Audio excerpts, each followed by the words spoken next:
the chair of Community Air, the group that's been opposing the Island Airport expansion.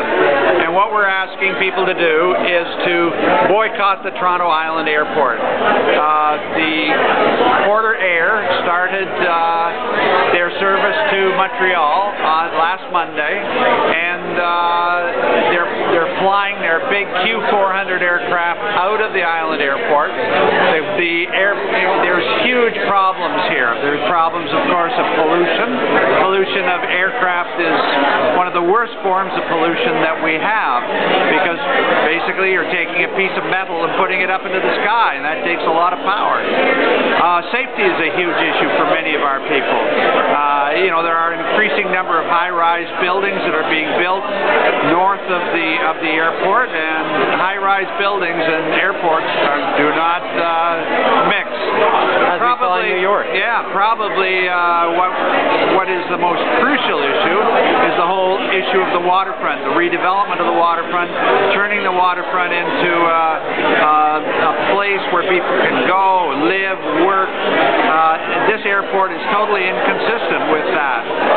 It's 220 acres devoted to an industrial use, and those 220 acres could be designed into helping, creating the waterfront into a people's place. So those are the issues.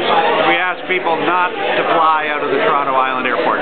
Very good. What message do you have for candidates for City Council who are in North York, north Etobicoke, the edge of Scarborough, for the candidates who could not make it down here to the Gladstone today and who need to appreciate your concerns and your issues?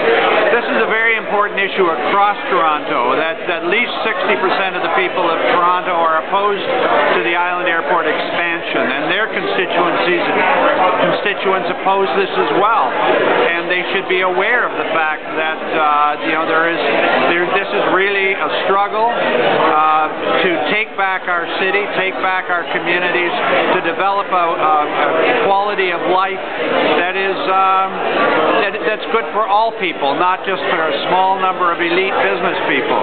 So those candidates should recognize and be aware of the fact that their constituents want to build a community, a city that all people can enjoy. Very good. We have just a few days, dare I say even just a few hours, really, before November 13th, the election.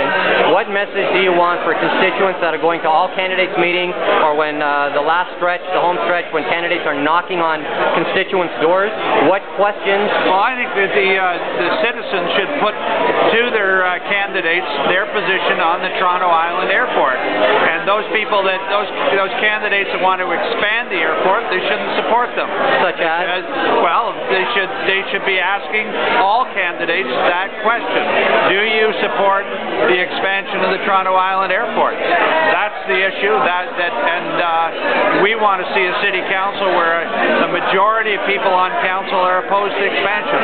Very good. As you said just a few days ago, Monday, the expansion of the Island Airport began with operations against the majority wishes of people in the downtown core as well as the waterfront, to say the least. Your message is now one of boycotting the expansion of the Island Airport. That's a slightly different message than stopping the... Well, we in the past have used every effort that we possibly can to get the politicians to close the airport and to not allow Porter Air to expand. We failed on that. And so we're put in a position of mounting a boycott against any of the services that go out of the Island Airport. So that's what we're asking people to do. Don't fly out of the Island Airport. It's an economic boycott, and unfortunately we don't like the idea of having to force economic hardship on people, but if they're going to ignore the wishes, the needs of Torontonians, then I guess we just have to speak with our pocketbooks and boycott this airport. Very good, Bill.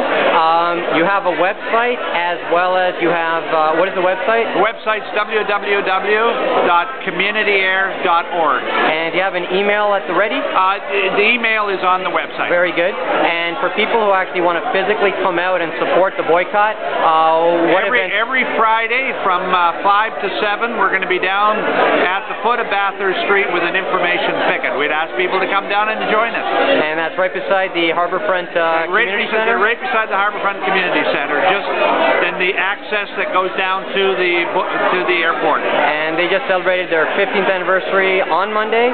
Yes, they did, actually. The Harbourfront Community Center did. And that's a wonderful example of a vision of a renewed waterfront. It is, actually. It's a very, very well used waterfront.